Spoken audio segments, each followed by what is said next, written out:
Hi, welcome to yourlocalnote.com. My name is Mike Stringer, joined with RJ McKay. This is a site that's built for the fans around the Philadelphia area to discover bands and artists from the Philadelphia area. And there's many ways you can do that. We have our weekly podcasts. We're also streaming our radio station 24/7. And you can get to that via our free iPhone and Android apps. All you have to do is go to their stores and search YLN, and it's completely free. And we also update our live shows page every day, and music news is always updated, so you can know what these bands and artists are up to. And this week's featured podcast, we welcome in Chuck Schaeffer, country musician from Yardley, PA. And Woo-hoo! we are going to start, that's him if you couldn't tell, we're going to start with his song, The Earnhardt Jr. Blues, and it comes off his latest album, which is titled Along These Lines. So without further ado, here's Chuck Schaeffer with The Earnhardt Jr. Blues on yourlocalnote.com. We went to Talladega to do a little racing, about 500 miles. Our thoughts of embracing, speed around the old beaten Junior and center of home.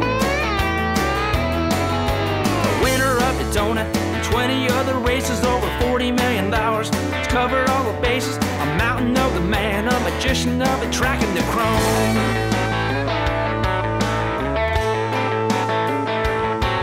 At the last race in Pocono, I took one on the chin. Passed me on the final lap and went on for the win.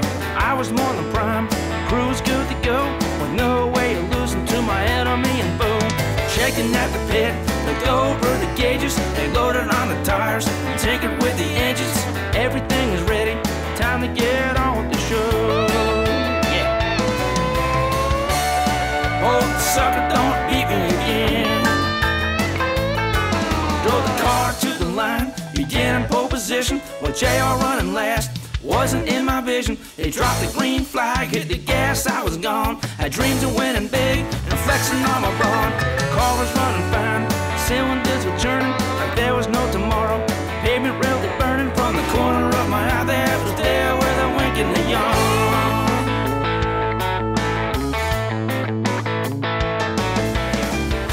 Yeah, hope the sucker don't beat me again.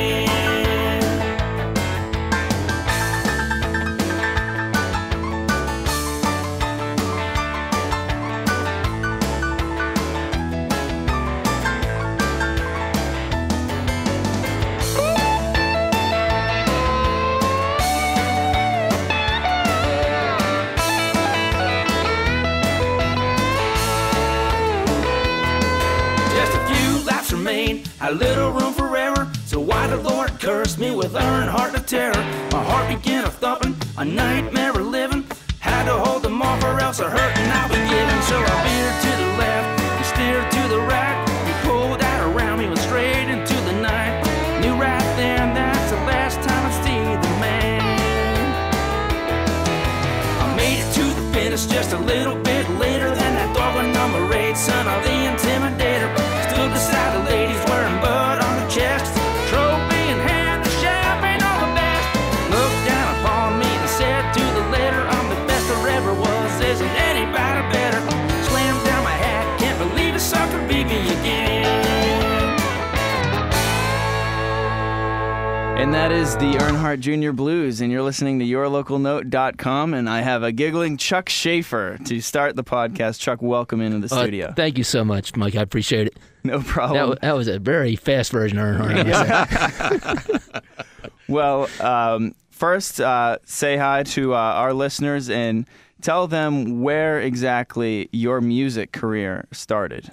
It's funny, I actually didn't mean to get into music, to be honest with you, Mike. Before I was a musician, I started playing about 6 years ago. I ran a concert series over in Raritan, New Jersey, where I used to live, and we brought in all sorts of entertainers to provide weekly entertainment. But 6 years ago, I started writing my own music when I took some business trips down to Nashville, Tennessee, and wrote my first song in a bar called Legends Corner, which is on 4th and Broadway, just down the street from Ryman. And been there. Yes. Yeah. Nice place. Yes, it is. That whole area is a lot of fun to go to. I love it. And when the first time a 4-hour band finished, and they were fantastic, and they came to me with a hat asking for food money, I was crushed, man. I was like, dude. Isn't it unbelievable? It's amazing. Yeah. They stand there with hats. Yeah. They don't get paid by the clubs. They just work for tips.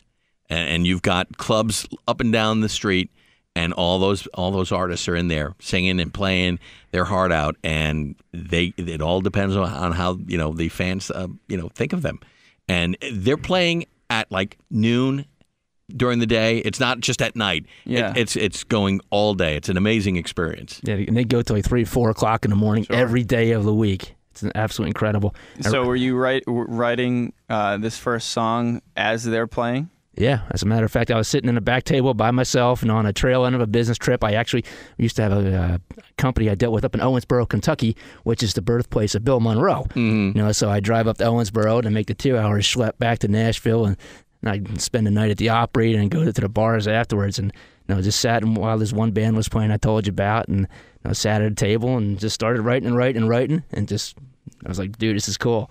I like it. So at that point, are you writing just the lyrics to it? Are you already thinking about some melodies, some hooks in there? Oh heck, I wasn't that musically inclined and coordinated at that point. I just started writing words there. I'm like, So I just started writing a bunch of whatever would come to me, just looking around, seeing all the cool plaques on the walls. Yeah, RJ, you know what I'm talking about there, and seeing all the signed autographs. And then I wrote my second song at the airport on a 5.5-hour airline delay at Nashville. That's always fun. And I'm like, okay, I might be able to do this. So that was the start of your career then? Yes. That's how it all began. Then when did you came back? Did you say, okay, now that since I'm writing, time to pick up an instrument? Well, it's funny. I always sat on in front of a couch bouncing kids on my knees watching television, so I could strum chords, nothing fancy, but but that's how it came to be. Okay. And prior back in the day, I owned a company, and my former business partner was the original bass player of the Average White Band. Okay. So he had a few contacts, and I brought these first couple of tunes to Mitch Goldberg out in Downingtown, and I couldn't sing worth a lick at that point, but I brought the songs and lyrics to him and find out what he'd think, and he goes, well, we could use about 70% of that. That's not bad. Well, that's a C. That's good. That's pretty good. Yeah. So I was like, maybe we could do something with this. Mm-hmm. So that's how it came to be. Wow. And then you just have progressed since then. And did you take any singing lessons, voice lessons, things like that? Yeah. Took singing lessons for about 1.5 years. Took some classical guitar lessons, actually, because I love finger picking. I'm a big fan of the folk and Americana styles myself as well. Okay. Yeah. And so obviously, you went to Nashville for a trip, but was that your influence from even before you got into music? Were you always a country music fan? Oh, I love country music growing up. Okay. We had jukeboxes in my grandfather's bar. Okay. Growing up in a place called Shamrock. Okay. In Bridgewater, New Jersey. It was old dirt biker bar, And they had a jukebox in there with 45s, and later in life, at college, I had my own 64 Rock-Holla jukebox as well, held together by beer caps. Wow, which is great. But raised on John Denver and Alabama, and Hank Williams and all those musicians. And in the middle of Jersey. In the middle of Central Jersey. Okay. In Hee-Hawville. That's right. That's a little unusual, don't you think? Well, beautiful downtown White House Station doesn't exactly sound like city folk area. Okay. Very cool. So you're doing this, and it leads to your first album. I see here was in 2010. Yes. You started this about 6 years ago, so it's a 4-year process before you get to the point where you're going to write your first album. Well, it took 3 years to learn how to sing. Okay. Who did you work with on the album? I worked with a gentleman named Michael Carr, who lives up in Milford, Jersey, up in North Jersey, and pretty close to where my family lives. I was referred to him by my guitarist I've been working with several years, Mr. Vern Werte, who's been quite a mentor and guide in the last several years that I've worked with. And he referred me to Mike, and I brought the original chord ideas and lyrics to Mike, and he went bada boom, bada bing, threw his little magic on there, and that's how Living History came to be. Okay. But you wrote all the songs. I wrote all the songs, yes. But you let the producer work with you and mold it. Well, it's a partnership. It's his name on there as well as mine. Right. So if it's good, it's good because of both of us, and it's bad, it's probably for the same reason. You're pretty open-minded then when a person comes to you and says, "Okay, I would like to do this with your song." Absolutely. Okay, so it's because that's kind of tough. It's your baby. And you're putting a lot of time and effort into it. Exactly. So is everybody else. Okay. Because again, when you're marketing, it's not just my name on there. It's Michael Carr's name. It's a director's name. It's everybody else's person singing on that album, and so they're dependent on you. Okay. Very cool. All right. So you did Living History. Mm-hmm. We touched a little bit on your influences. Mm-hmm. It's basically all country music when you were growing up. Not just. I mean, in high school, I listened to a lot of like Billy Joel and John Cougar Mellencamp. Okay. And a lot of singers with the name John. Jerry Reed, and a lot of old singers. Okay. And new. And do you then try to take all the different styles and put it into your songs, or is that when you're writing a song, is it just pop into your head? How does that happen? Boy, I wish it were that simple. Okay. Having a family and children, most of my writing's done between 11 at night and 3 in the morning. Yeah. So the only time you get to yourself. Yeah, I wish songs just came to me. Mm-hmm. It's a work in progress, but most of the songs I usually sit down late at night. Usually involves a little bit of research, reading up, and I'll write some notes and lines and things and try to fit them together like a puzzle. That's how most of my songs come to being. Okay. All right. Let's go to song number 2. Sure. All right. Song number 2, which is On the Wind. Mm-hmm. Tell us a little bit about this song. Sure. I actually a friend and my former backup vocalist named Chris Ballerini, who lives 2 miles down the road from where I used to live, and I met at a Nashville songwriter meeting in Chestnut Hill. Actually, referred me to a great songwriter by the name of Jim Femino, who's at I want to say Royersford. I hope I get that right, Jim. And he's written some #1 hits for James Otto.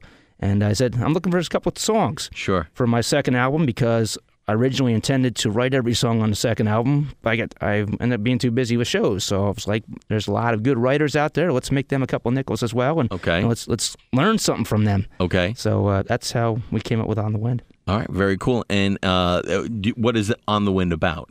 Good question. Just how can I put it in nice deep thoughts? I don't know if I can.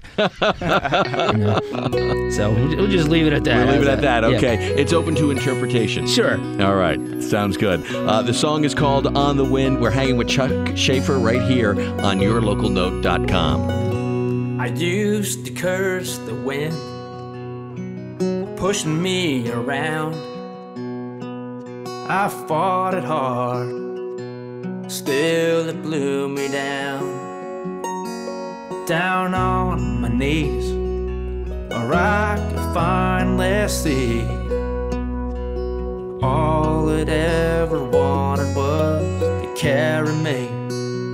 Like when a bird takes wing and starts to fly, he don't question it, he don't wonder why.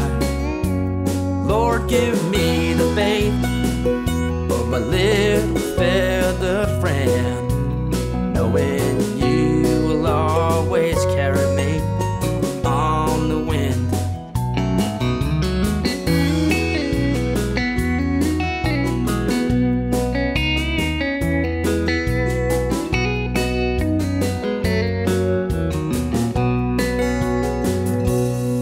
Then I thought about all my dreams and prayers, how without the wind they might not get there. So I spread my arms and just let go, trusting in the one who made the wind blow. Like when a bird takes wing and starts to fly, he don't question it, he don't wonder why. Lord, give me the faith of my little feathered friend, knowing you will always carry me on the wind.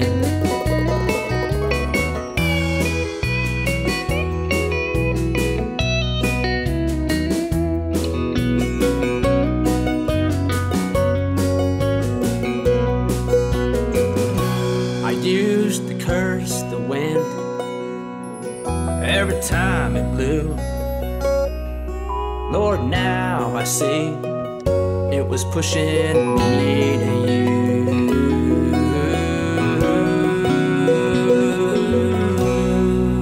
The song is called On the Wind. It's from the album Along These Lines, and the singer is Chuck Schaeffer, and we're hanging with him on yourlocalnote.com. Now, the thing that I always found with country music compared to, and we have all genre that we bring in here, from country to pop to rock to hip-hop to let's see, R&B, you name it, we've got it. Folk singers, we've had it. Right. And I love to talk about the songwriting process. And because I was exposed, obviously, with country music, you're exposed to how they do it down in Nashville. Right. And it's a job. I mean, and they make appointments with each other. And there's, if you look at all the songs, very rarely is a country song written with one person. That's right. A lot of co-writing goes on in that business. And these guys will call each other up and say, hey, what are you doing on Tuesday at 4:00? You got some time? Yeah, I do. All right, let's hang out and write some songs together. And they make appointments and stuff like that. I haven't seen that in other genres. And some songwriters, they're extremely possessive about their songs, and it's their baby. Everyone's different. It really is. But on a consistent basis, country is different. Where, with rock and pop and folk and stuff, you have some people who say, oh yeah, I work with this person or that person. But with country, it's always, oh yeah, we work with this person. Yeah, I'm not a big student of the business, but I know that the whole music game has changed over time, and I know that there's, I want to say, for lack of a better term, a lot of dependency on the co-writing thing now to make a dollar out there. Right. Now, do you have people that you write with? Well, usually my co-writing ends up being I write a bunch of stuff and I send it to somebody else and go, what do you think? Have fun with it. Okay. There's the daytime appointments. Again, most of my stuff is done very, very late at night. Sure. I mean, but you have several people that you go to people? Yes. You pick out and say, okay, and you say, okay, this is a song I think they'll relate to. And you send it out to them, and then they take a look at it. Right, and then there's a lady named Liz Miller who lives in Conshohocken, who's another great songwriter I met at Nashville as songwriters, and I will go to her with an idea, and I'll record a demo track and go, what do you think it is? She either go, it's great or it's garbage. She doesn't beat around the bush. And if she says it's good, I pursue it. If and otherwise it's file 13. So yeah, okay. You mentioned when you were writing that sometimes you have to do some research. What do you mean by that? And is there certain things that you draw on consistently and when you're writing these songs? That's a good question. I'll give you an example. After the producer session I told you about with Mitch, I was trying to come up with a third song and I didn't really know where to go. And it was about 2 o'clock in the morning. I was sitting in front of my desk and watching late night reruns of Law and Order. Just looking around, and I had a whole VHS collection of videos, and I had The Natural and The Sandlot. And I go, I had like 8 or 9 baseball movies. And I started trying to think of every character name and quote, a famous quote, and that's how they saw my baseball videos off my Living History album came to be. That song actually came up in about 3.5 hours. Wow. Which was a fast one. I wish all songs were that simple. But most songs I do are generally like that, based on something real life or things I've done.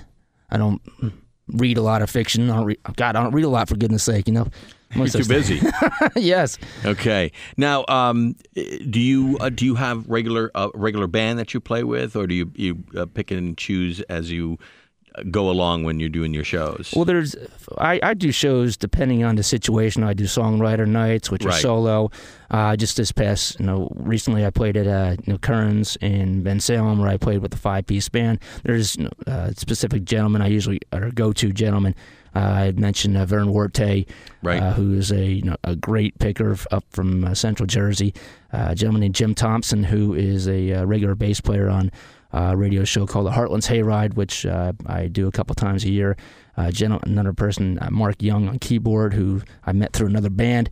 And the final gentleman on drums, he doesn't like to use his real name, so we go by his cat name, which is Whitey McVickers, who he sings a lot. He sings a lot of Clapton, so we usually work some Clapton into the show for him, because that's what gets him going. Lay Down Sally. Yes. Fits, Tore Down. Yeah. That's what he does.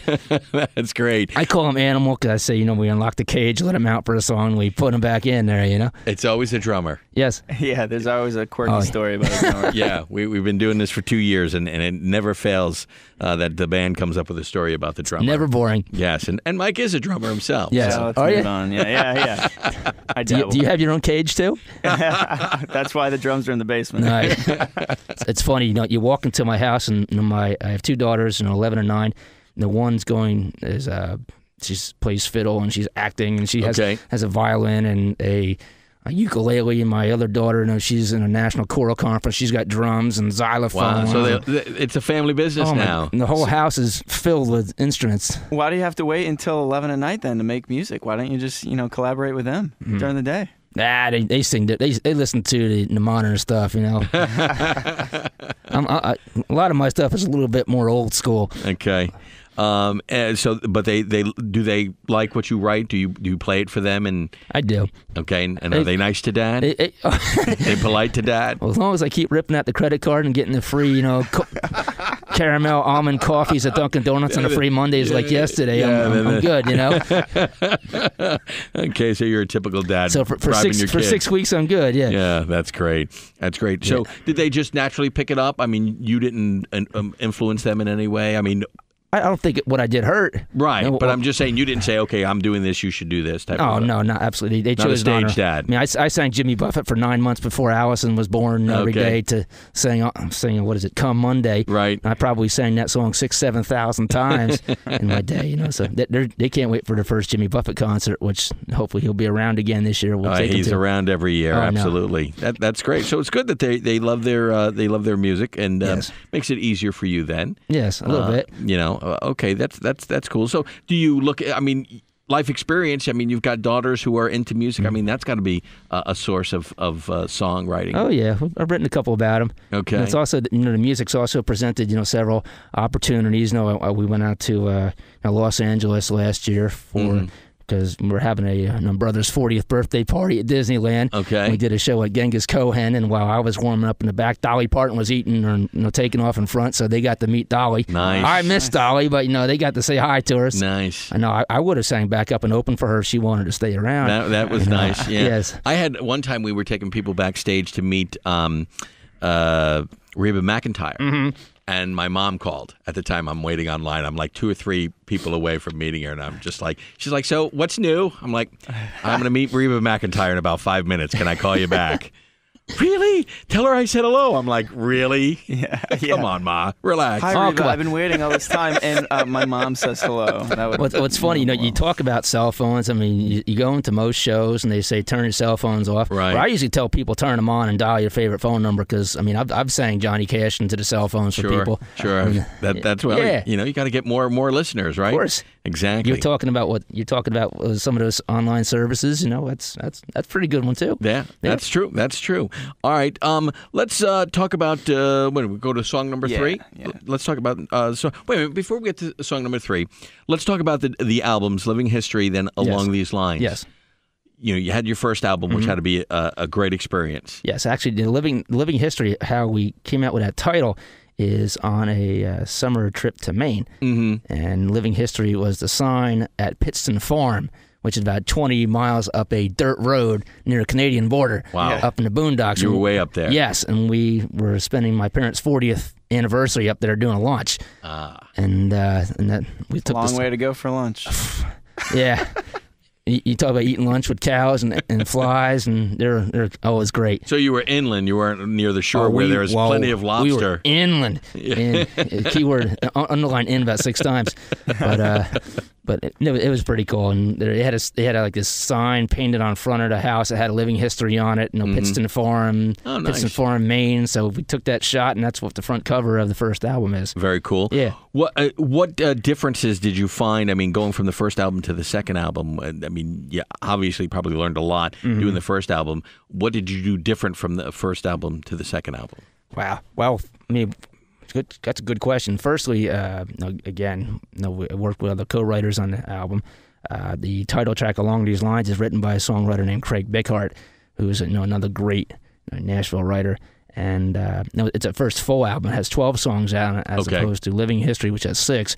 I was just determined, especially getting started at a relatively advanced age in the game.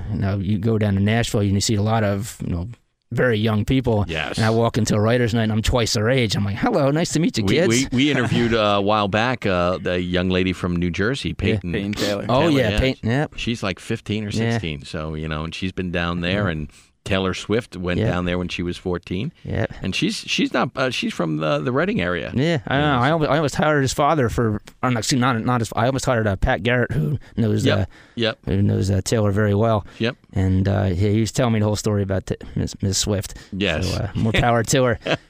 So yeah, I mean, it is a challenge. Yeah. But you got to do it if you love it, right? Absolutely. All right. So you, along these lines, that's your latest album, and so you got 12 songs on there.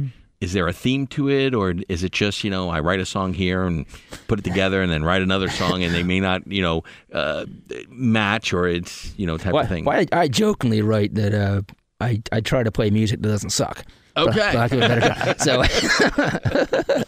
So that's a good goal. So I mean, as far I didn't have a particular theme. It's just women, just cars, or anything like that. Just I was trying to write quality songs. And I got 7 or 8 of them on my own. I got 4 or 5 of someone else's. So okay, there is no other rhyme or reason to it. Very cool. So, and are you? I mean, obviously you're just done with this new album, but you're going to promote it. But you got to be thinking about a third album. Oh, yeah. Do you have songs already ready to go? I have several written, and I have several others that are, I've already conferred with other songwriters, which I like to do. So as soon as, you talked about, fundraising, as soon as I have the, the funds to put that project together, I'm going to do it. Okay. All right, let's go to song number 3. It's called Strangers Again. Yes. We'll play it, and when we come back, we'll talk about that song, okay? You're listening to YourLocalNote.com. We're hanging with Chuck Schaeffer. The song is called Strangers Again. This is from the album Along These Lines? Yes. Okay, just want to make sure we got that right. This is YourLocalNote.com. We spoke like this in a dream. Jesus stood between you and me. The darkness fled from the sky. So don't cry. I'm sorry for those years. Can we cross that river of tears and let our sorrows wash to the sea, salt and sweet? Hold me closer, I'm fading fast. Help me to make peace with the past. Pretend that we're lovers, pretend that we're friends. 'Cause I don't wanna leave, being strangers again.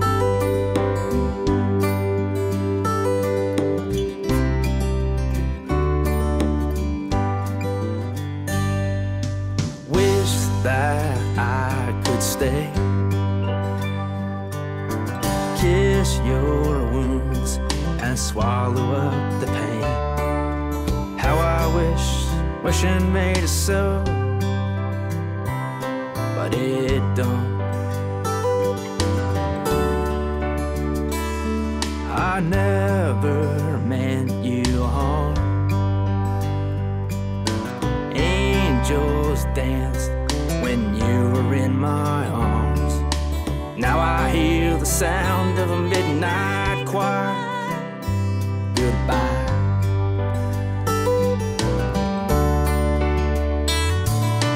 Hold me closer, I'm a fading fast. Help me to make peace with the past. Pretend that we're lovers, pretend that we're friends. 'Cause I don't wanna leave, being strangers again. Hold me closer, I'm fading fast. Help me to make peace with the past. Pretend that we're lovers, pretend that we're friends.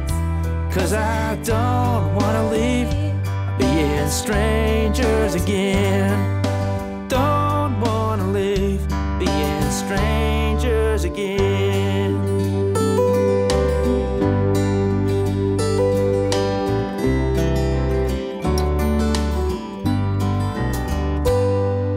That's Strangers Again from the album Along These Lines, and we're hanging with Chuck Schaeffer here on yourlocalnote.com. All right, Chuck, tell us a little bit about Strangers Again. Okay. I'd referred to Chris Ballerini, who was a backup vocalist of mine, and who actually does quite a bit of Christian music. Hi, Chris. And she, when I was looking for tunes, she referred me to a songwriter, Bill DiLuigi, who was another gentleman out of Nashville. And I went to him and said, "Hey, need a tune." And he sent me a bunch of songs, none of which I felt were a great fit for me. Did you feel funny going to these guys and saying, "Yeah, I don't like your songs"? Is that a tough thing to do? It's really weird, saying that to people who have been doing it 25, 30 years. Yeah. The first, dealing with writers up here, and the first time I told a lady, "I'm sorry, but the song sounds great, but it doesn't sound like me." Okay. She's like, "What the heck are you talking about?" It's kind of weird. But so I getting back to Bill, he sent me 3 or 4 songs, and I just didn't feel it for whatever reason. So he had a website with a bunch of pre-recorded demos, and I heard Strangers Again. I'm like, dude, that's it. It was a really deep song about like long lost love, and it had that feeling about it. And I told Chris about it. She goes, "Oh my God, I feel the same way. That's the song I like the most out of all his tunes I've ever heard." Okay. So it was like coincidence. Right. But that's how we ended up recording Strangers Again. And he had no problem giving it up to you? Oh, absolutely not. Oh, that's cool. No, writers love licensing royalty checks. That's true. That's true. No, but actually, I was quite fortunate, and when I told him I did that, and when I went down to Nashville, we actually went and co-wrote a song together. Oh, cool. Which will be in the next album. Nice. So, yeah. Nice. All right. Very cool. Let's talk about where people can find your music. Yes. It's a very good question. You can, if you go onto my website, which is www.chuckschaeffer.com, that's at Long Eastern, Pennsylvania spelling, SCHAEFFER. All sorts of things on there. You can find the links to my CDs and photos and pictures and reviews and all sorts of good stuff. And all your songs there. All my songs there, yes. Okay. Any other sites? And the video to the Earnhardt Jr. Blues, which we played before, which incidentally, if you ever hear of a group called the Bucks County Soapbox Car Association and the Pennsbury Falcon Cheerleading Association, those are the big stars of the group. So be sure to check that video out. It's online. It's a pure Pennsylvania video. Got to plug the local people. That's right. That's very cool. Yes. Now, when you first started 6 years ago, yes. and you're putting songs together for Living History, mm-hmm. When did you start playing these songs in front of crowds? And how? Because you said you took voice lessons for a year and a half. Mm-hmm. Took you 3 years. Like, when did you first start playing these songs? Oh, I started right away. I first started. The first place I ever played original music was at a place called the Chico's Tavern in Raritan, New Jersey, and a gentleman named Nasty Ned was hosting original. No, you ever hear Nasty Ned? He's a great blues harpist. You got to check him out if you ever get into Jersey. But he's the first gentleman who gave me the opportunity to play my original songs, and after the first 3 or 4, which I played, he threw a $20 tip in a bucket and he goes, "All right, Chuck, yeah," And I was like, dude, this is cool. Nice. And I never saw a $20 tip at that tavern after that. So I think he was, it's like the teasers, they pull you in, with the special deals, and then you find out what reality's about. But but Ned is great, and God bless him. I haven't seen him in 5 years, and I know he's doing a lot of his own things up in North Jersey, and I hope to get to see him again soon. So what do you like most about performing on stage? I like the reactions of people. I like catching people off guard, catching people in little odd situations they may not normally find themselves in, and pointing out very conveniently to hundreds of people. And watching Give me an example. Huh? Give me an example. Oh, jeez. God, how can I describe that? I saw a couple of people, making out in a crowd. Yeah. So after I said, how was that kiss? And they turned beet red. It was great. No, but you talk about weird things that happen. I mean, I've had some fun experience. I had an opportunity to, film a music video with a lady named Kelly Carvin who, just moved from Jersey down to Nashville, and she filmed a music video called Pain. Mm-hmm. Well, in this video of Pain, one of the highlights or the things that's central around the video is this tarantula spider. Well, what are they going to do halfway through? I'm sitting on his couch trying to play music to this 20-year-old lady or whatever, because I'm supposed to be the suave, debonair guitarist trying to pick up this girl that's his boyfriend's looking right at the stairs. So they decided to take the tarantula and place it on the guitar. And I got to sit there and play this guitar as this thing's while crawling the tarantula, over you. it's sitting on the top, and I'm a little freaked, So this went on for like 5-10 minutes, and I'm turning beet red and then purple, and I'm just like, please don't bite me, So did they give you any warning that was going to happen? I get this spider that I'm going to throw on you halfway through. No, I got to thank Rusty for that one. They just did it, huh? They just did it.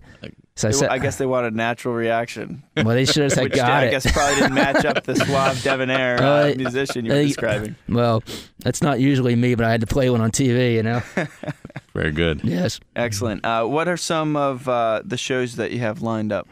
Wow, that's a good question. I have a slew of interviews going on between now and May. On April 10th, which is a Wednesday night, we'll be playing at Havana in New Hope. Mm-hmm. We'll be doing a bunch of festivals in the midsummer. On August 16th, which is a little ways out, will be the headline band at the Kutztown Fair. Cool. Yes. And I'll be making a trip down to Nashville in November, and there's a lot of dates. I just booked 5 of them today. So again, check out the website, which is chuckschaeffer.com. You can find lots of good things on there. Okay. And of course, we'll post your shows too. That's great. Now that you're with us from here on out, any news is You're good mine. news. That's right. That's right. So we'll have all your shows. Any new music you have, just send it over. That's terrific. I appreciate it.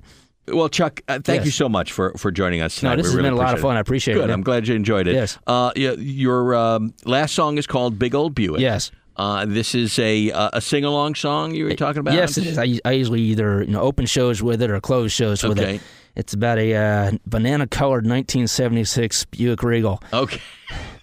It was about 100 feet long, and it was a boat. It was a boat, exactly. Nice. It got about 6 miles to the gallon. Yes. Yes. I've hit people doing 40 miles an hour to that thing and not a scratch on it. Right. I swear to God. Oh, yeah. Be proud of that. Oh yeah. I used to drive to school in Hoboken, down Observer Highway. I learned to drive on a Pontiac station wagon. Did you? With the fake panel siding. Oh, the wood panel. The wood panel, the fake wood. Oh, yeah. Who was the kid that drove that thing in the movie? Was it Patrick Dempsey or whatever? He had one of those bad boys too. Might have been. Yeah. So a big old gas guzzler. But everyone would pile in because it was a station wagon. Right. It was crazy. So yeah, big old Buick. Gotta love that. Very cool. Well, Chuck, thank you very much. We really appreciate it. And we'll be checking back with you. Again, he's got 2 albums out. His latest one is called Along These Lines.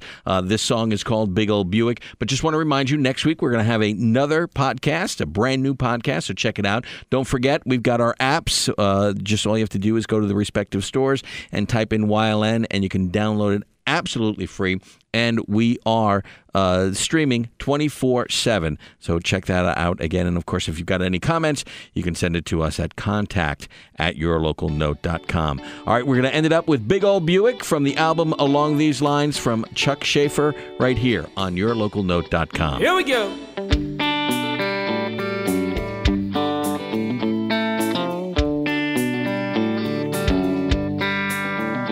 Back in 1903, a man named Dave couldn't know what become of his dream today.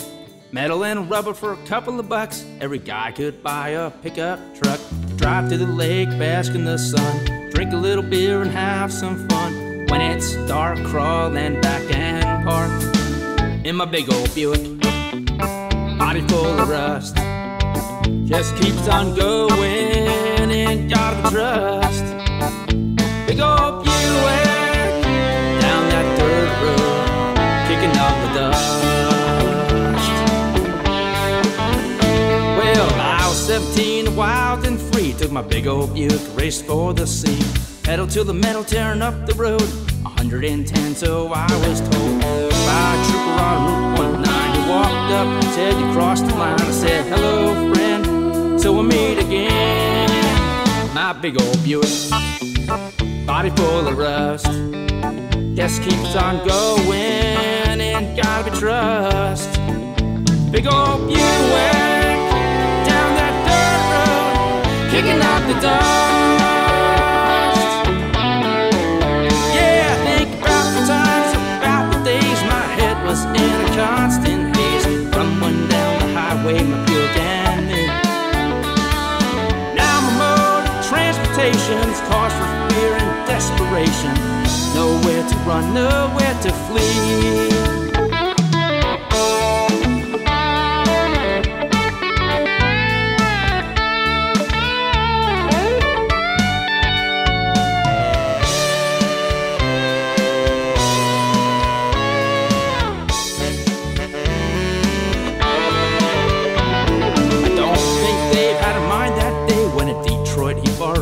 walked away.